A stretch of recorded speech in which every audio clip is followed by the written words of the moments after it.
வணக்கம் நண்பர்களே. இந்திய அரசியலில் முக்கியமான 2 டாபிக்ஸை இந்த பதிவில் பார்க்க போகிறோம். முதல் டாபிக், அண்ணாமலை வெளிநாட்டுக்கு படிக்க போக போகிறாரு, 4 மாதம் கழிச்சு தான் திருப்பி வருவார் அப்படின்னு சில மீடியாக்கள் செய்தி போடுறாங்க. நியூஸ் தமிழ் அப்படிங்கிற சேனல் இருக்காங்க பார்த்தீங்களா, 6 மாதம் தீவிர அரசியலிருந்து ஓய்வு பெற அண்ணாமலை திட்டம் அப்படின்னு சொல்லிட்டு தலைப்பு செய்தியெல்லாம் போட ஆரம்பிச்சிட்டாங்க. ஓகே, இப்போ என்ன சில செய்திகளை பார்க்க முடியுது அப்படின்னா, இது மாதிரி ஆக்ஸ்போர்ட் யூனிவர்சிட்டியில் இன்டர்நேஷ்னல் பாலிடிக்ஸ் அப்படிங்கிற அந்த சப்ஜெக்ட் இருக்குல்ல, அது படிப்பதற்கு அண்ணாமலை செலக்ட் ஆகிருக்காரு. மொத்தம் 12 பேர் தான் இந்தியாவில் செலக்ட் ஆகிருக்காங்க. அதில் அண்ணாமலையும் ஒருத்தர் அப்படிங்கிறதெல்லாம் ஓகே தான். ஆனால் அண்ணாமலை அதற்கு இன்னும் கன்ஃபார்ம் தெரிவிக்கலை. ஸோ அண்ணாமலை வெளிநாட்டுக்கு படிக்க போகிறது இப்போ வரைக்கும் கன்ஃபார்ம் இல்லை அப்படிங்கிற செய்திகளை தான் நம்ம பார்க்குறோம். இன்னும் அண்ணாமலை தரப்புக்கிட்ட இருந்தும் இது மாதிரியான செய்திகள் எதுவும் வெளிவரலை. அண்ணாமலை இதெல்லாம் ஓகே சொல்லலையா, அதனால் இன்னும் பாசிபிலிட்டி இருக்குது. அண்ணாமலை வெளிநாட்டு போகாமல் அடுத்த வருஷம் கூட படிச்சுக்கலாம். ஸோ அண்ணாமலை என்ன ஐடியாலே இருக்காராம் அப்படின்னா, அடுத்த இன்னும் 1 வருஷம் தான் இருக்குது, அசம்பிளி தேர்தலுக்கு 1 வருஷம் தான் இருக்குது, டைம் இல்லை.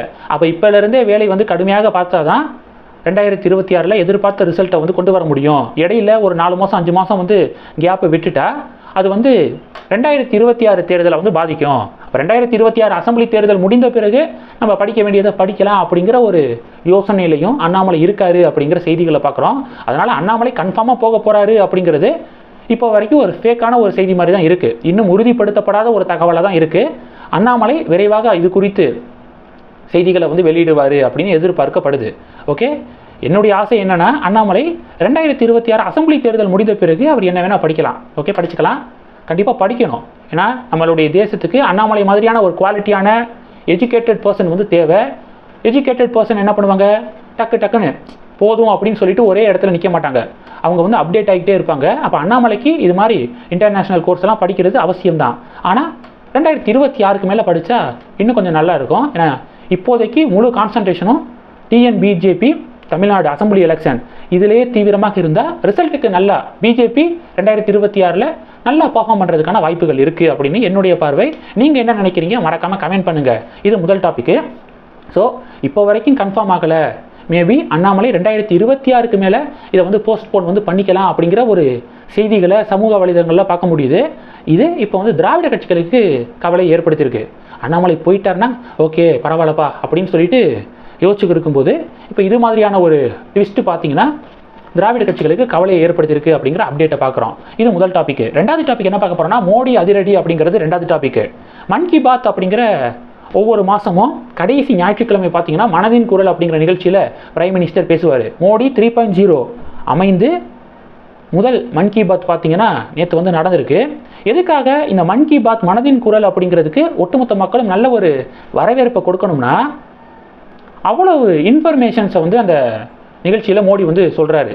யாருக்குமே தெரியாத பல இன்ஃபர்மேஷன்ஸ் அதில் இருக்குது. உதாரணத்துக்கு பார்த்தீங்கன்னா பிரைம் மினிஸ்டர் சொல்கிறாரு, ஆந்திராவில் சீதா ராமராஜு மாவட்டத்தில் என்னென்னா அரக்கு காஃபி அறுவடை செய்யப்படுது.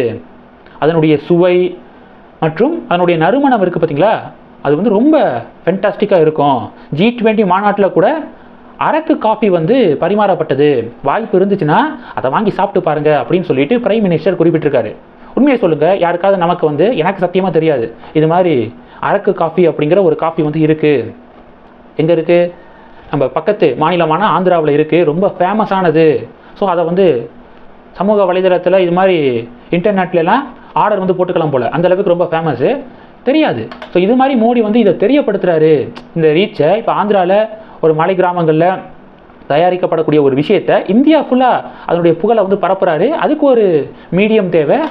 மன் கி பாத் அப்படிங்கிற ஒரு நிகழ்ச்சியை அதுக்கான ஒரு மீடியாவாக மோடி தேர்ந்தெடுத்திருக்காரு அப்படிங்கிறத நினைக்கும் போது ரொம்ப மகிழ்ச்சியாக இருக்குது. இன்னொரு விஷயமும் சொல்லியிருக்காரு. என்ன அப்படின்னா, கேரளாவில் அட்டப்பாடி இருக்குது பார்த்தீங்களா, அங்கே கார் தும்பி குடைகள் இருக்குது. பழங்குடியின சகோதரிகள் இந்த கார் தும்பி குடைகளை தயாரிக்கிறாங்க.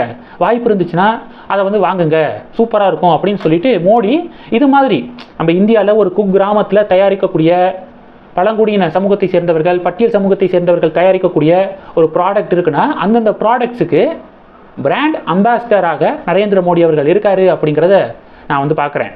ஓகே, அது மட்டும் இல்லாமல் உலக சுற்றுச்சூழல் தினம் வருது பார்த்தீங்களா, அப்போ என்ன பண்ணுறீங்கன்னா ஒரு வேண்டுகோள், அம்மாவுடைய பேரில் ஒரு மரத்தை நடுங்க அப்படின்னு சொல்லிட்டு பிரைம் மினிஸ்டர் ஒரு வேண்டுகோளை முன் வச்சிருக்காரு.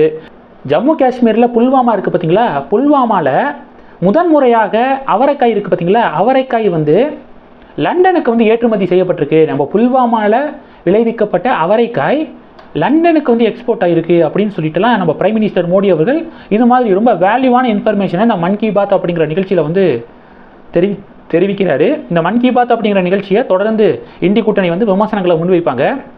ஆனால் ஆக்சுவலாக உண்மையை சொல்லணும்னா ஒரு பொக்கிஷமான ஒரு நிகழ்ச்சி அப்படின்னு நம்ம சொல்லலாம். இந்தியாவில் இப்போ ஒரு தமிழ்நாட்டில் ஒரு குக்கிராமத்தில் ஒருத்தர் இருப்பார். அவர் அவ்வளவு சிறப்பான காரியங்களை பண்ணிக்கிருப்பார். ஒருத்தர் கூட ஆட்டோவில் ஃபுல்லாக நூலகமாக அமைச்சிருக்காரு. வரக்கூடிய பயணிகள் வந்து அங்கே இருக்கக்கூடிய புத்தகங்களை அந்த பயண நேரத்தில் வந்து படிக்கலாம் அப்படின்னு சொல்லிட்டு தன்னுடைய ஆட்டோவையே லைப்ரரி மாதிரி மாற்றி வச்சுருக்காரு. இது நம்ம ஊரில் இருக்கக்கூடிய நமக்கே தெரியலை, தமிழ்நாட்டில் இருக்கக்கூடிய எனக்கெல்லாம் தெரியவே தெரியாது.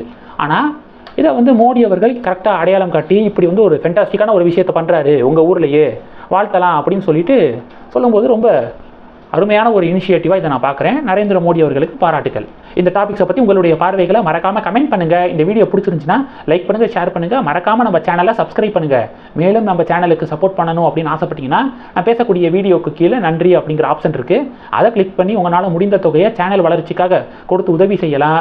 இல்லை ஜாயின் பட்டனை கிளிக் பண்ணி நம்ம சேனலுக்கு மெம்பராக வந்து ஆகலாம். நன்றி. ஜெய் ஹிந்த்.